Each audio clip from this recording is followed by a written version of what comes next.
Hello again, everybody. It's Harry Boxer, the Technical Trader. It's Tuesday night, March the 20th, and these are the charts of the day. Today we're going to cover we're going to cover more stocks than normal. So about a dozen longs and a dozen shorts. So as I promised, we will go over some shorts for you.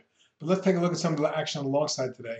As AFFY popped 91 cents or 7.7% on 1.9 million shares. Now, that's pretty good volume for the stock as of late, but it's not extraordinary. But it did pop and move above this trading range towards the top of the channel. Now, if it accelerates here, we could very well see this at 16 or 17. But let's look for something perhaps closer to 14.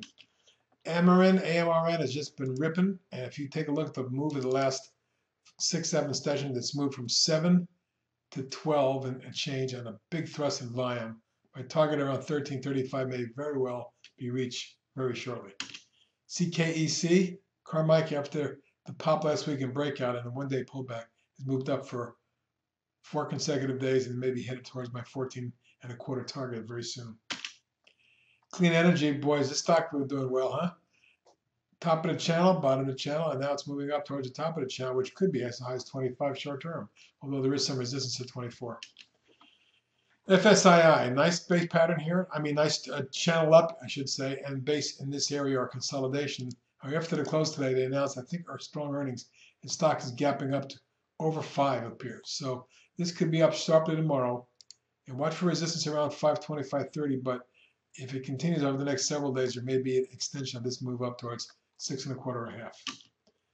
GALE had a big pop today. And already has moved from about 35 cents to nearly $2 in a 1, 2, 3, 4, 5-way move, pulled back, and now it's broken out again. I'm looking for 275, folks. GMAN, big move today. Beautiful base over the last 6 months. Today, breakaway gap and a strong surge to test secondary resistance up around 19.5, 3/4, which was my target today. Now, should we get through that, let's look for moves to test this high up around 823. So that's my next target on GMAN. That's Gorman Stores. IQNT, nice pop today. It surged yesterday, gapped up today, and ran another $1.20 or 11%. It looks like it may test this high up here around 12.75, 12.85. That's my short-term target. And if it gets through that, we have some sailing to do up towards 14.15. Lionsgate with Hunger Games approaching is broke out yesterday and surged today on 8.25 million shares of $1.03 or 7.25%. Top of the channel comes in around 17. That's our short-term target. PWRD certainly has moved up very nicely in the last few sessions.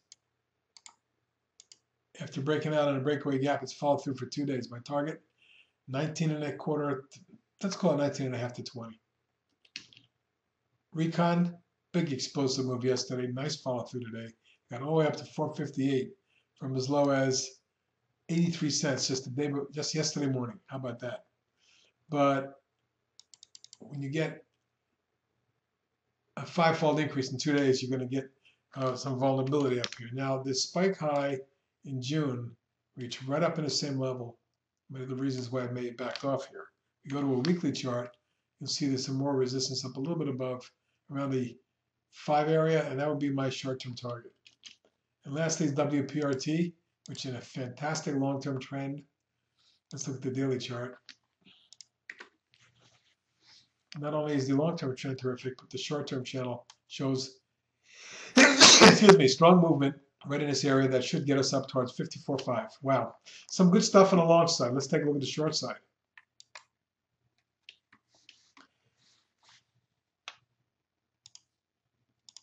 ATK, Alliance Tech Systems, which had a big wedge over the last 6 months, broke down last week, bounced for a couple days weekly, and then came down yesterday and again today. And at this point, is about to test the lows here from September when it reached 51 and change. Today's low, 52.09, so we're very close. I moved below that area, I can see it cascading down towards 46.7. APEI, the head and shoulder top that was formed here, completed with a breakdown here, and since then, the last couple of weeks, a bear flag is formed. It does not look good, folks. A breakdown from that pattern We can see this tumble down towards 33, 34 pretty quickly. CSH, a long downtrend underway with this massive top broke here, snapped back from the wedge, broke down, and formed the rising wedge. Notice where it's backing off from, down $1.16 today. If it fails here and takes out, say, 45.5, we can see this plunge down towards 42 very quickly, maybe lower. The long-term chart shows vulnerability into the high 30s. Decker, well, man, has this thing been weak. You can see how this head and shoulders top triggered this plunge, snap back to resistance in the gap, a plunge to test these lows in August, a nice snapback move up to challenge the declining tops line. Since then, it's had a 1, 2, 3, 4 wave move down. I'm expecting a fifth wave that takes us down to the low 60s. NPK, what a plunge it took a couple weeks ago, and dropping straight down from 101 down to 75.6 range. It did bounce, but all it's done is form this bear wedge. And if it comes down any further and cracks, we can see it go down to test the 70 range. That's my next target.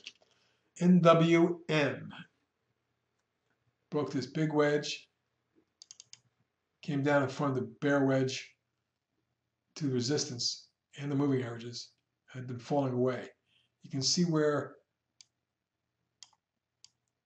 there is some support in the zone, but if that's taken out, all hell could break loose on this one down into the 40, 41 range. RP, massive drop in February, a snap back to the moving averages and resistance, and then a rollover. If this takes out 18, 18 and a quarter, we may very well see this quickly in the mid-teens. South Jersey indices, SJI, broke a topping pattern, snapped back to resistance from the bear flag or wedge, and then came down to retest. But if it breaks down below 50, I think the stock cascades down towards 46.7 range. True Religion, absolutely terrible plunging breakaway gap to the downside on bad earnings. These clothing stocks are amazing how cyclical they are, but when they come down hard. You can see where resistance right here is being challenged, and I should say support, excuse me. And if support is broken, and ever since the gap down has had a declining channel, we may very well crack 25 and drop down towards the 1920 zone. WPI, massive top formation broken here. Choppy kind of wedge and right to the top of the channel here, and then a beginning of a rollover. Should it take out 57.5? I would look for this one to come down hard towards 50. And lastly today is WebMed, which after cracking here, forming a big wedge and then cracking again here, two massive gap downs, formed the bear flag, dropped, and it's formed the bear wedge or coil. Doesn't look very good here. And my target at the bottom of the channel comes in around 21 in that range. That's what I'm looking for, and that's my target for WebMed. That's it. Some ugly ideas on the short side, some interesting stuff on the long side. Market still hasn't given us a downward plunge, but today was maybe a sign. We'll see. This is HB saying, have a good evening.